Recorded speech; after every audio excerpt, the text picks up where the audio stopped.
following the competition, as I was not a winner, I agreed to do the target speech for the evaluation contest at the national competition.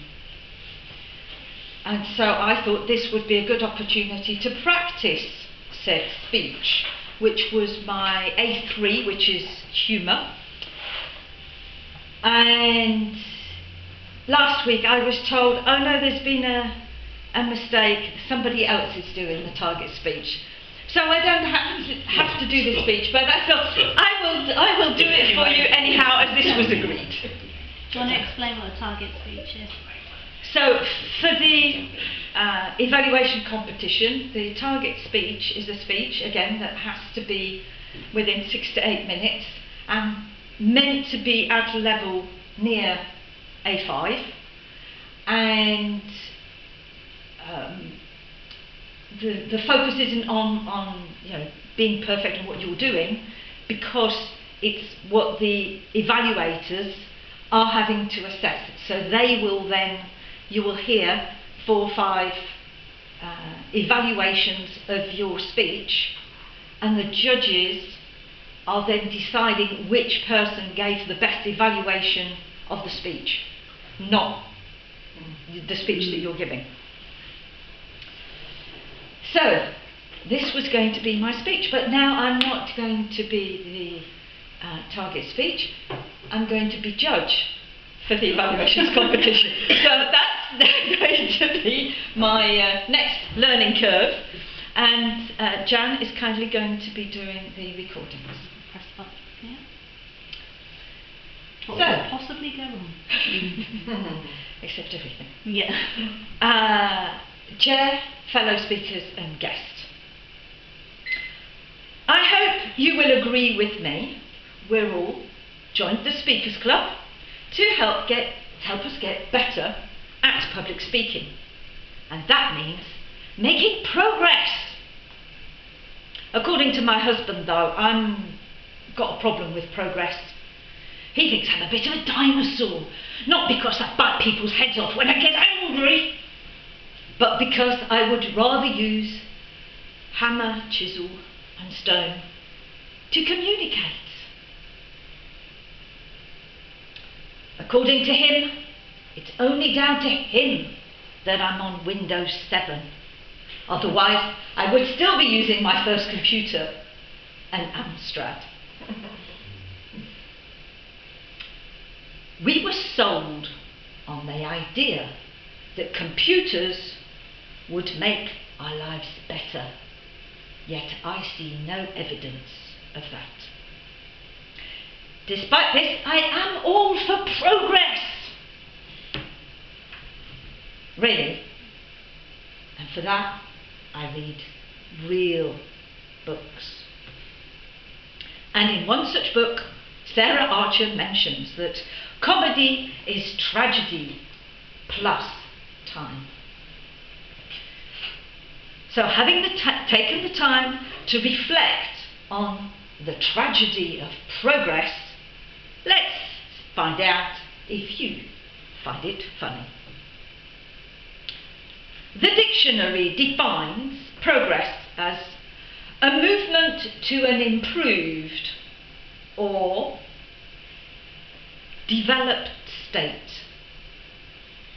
And improved means better than before, higher standard, more suitable, pleasing or effective. So why do I find progress problematic? It's the application, you see. I miss the ringtone so much. Beep, beep, beep, beep. Now, you ring. It might be engaged, but it says, please press 1 to listen to Mozart. Please press 2 if you'd like to be 6th in the queue.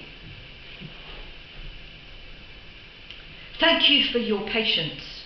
All our operators are busy. Well, clearly, because now we have a robot that takes most of the calls, and they're only paying for one person to do the job. After 20 minutes of listening to Handel's Wootton music, I have to put the phone down because I'm desperate to go to the loo. We are told new, bigger, better. But for whom, I ask? Not me, because whilst I'm on the phone to a machine, I'm paying for the privilege. That's not better for me. Maybe other customers who are more used to technology and a bit less of a dinosaur. Possibly Barclays Bank or some other bank. More likely, in my view.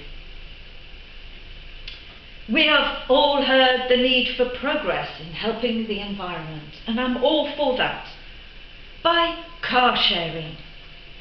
So, I thought I would share with you the tragedy of my keyless car. I have driven cars for over 25 years, manuals, automatics, right-hand drive, left-hand drive, without too much of a problem. But this keyless car needs instructions just to be able to change the time when the clocks change. Keyless, they say. Well, this is my keyless car, and the key is bigger than my car that has a key. When the battery runs out, if I can remember how this works, I have to take out said key to be able to open the door.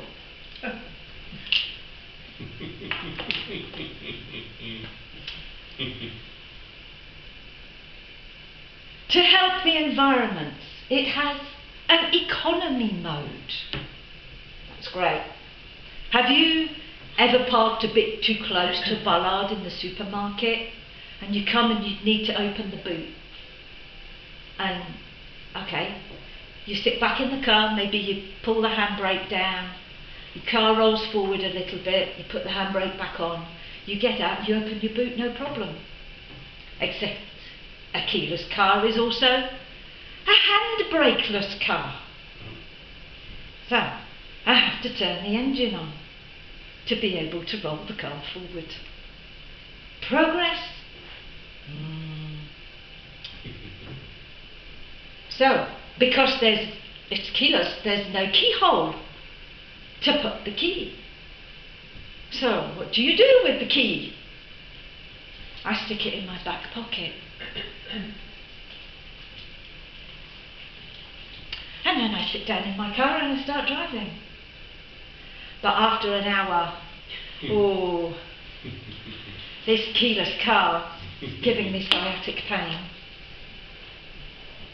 And then, while it's in your back pocket, if you have to get out, it starts beeping at you. No key found, no key found. That's what I call noise pollution. Not good for the environment. My husband said, this car would be great because it has a sat-nav built in. That means we wouldn't need to argue about directions anymore. But this moral is French, and it doesn't understand postcodes. So, I still get the opportunity to be a T-Rex and argue with my husband, this time in French instead. Don't get me started on the temperature control. 20.5 versus 19 for my husband. This feature at least means we can argue without even speaking to each other. Coming back to where I started, I don't think I bought a keyless, handbrakeless car. I think I bought a computer on wheels. Back to the definition. How is anything I have said better, more suitable, more pleasing, or more effective? Technology attempts to replace our planning, our awareness and decision making, critical skills we have developed over thousands of years for our survival. I would define progress as making things simpler, easier, so we can be calmer and healthier. Not more frustrated because things take longer or just don't work. It seems just because something can be invented or changed, someone is eager to sell it to us. Progress is not about making change for the sake of being different or for the design. To be better, it has to focus on function over form. Therefore, irrespective of the technology it is possible to invent, it is not because we can that we should.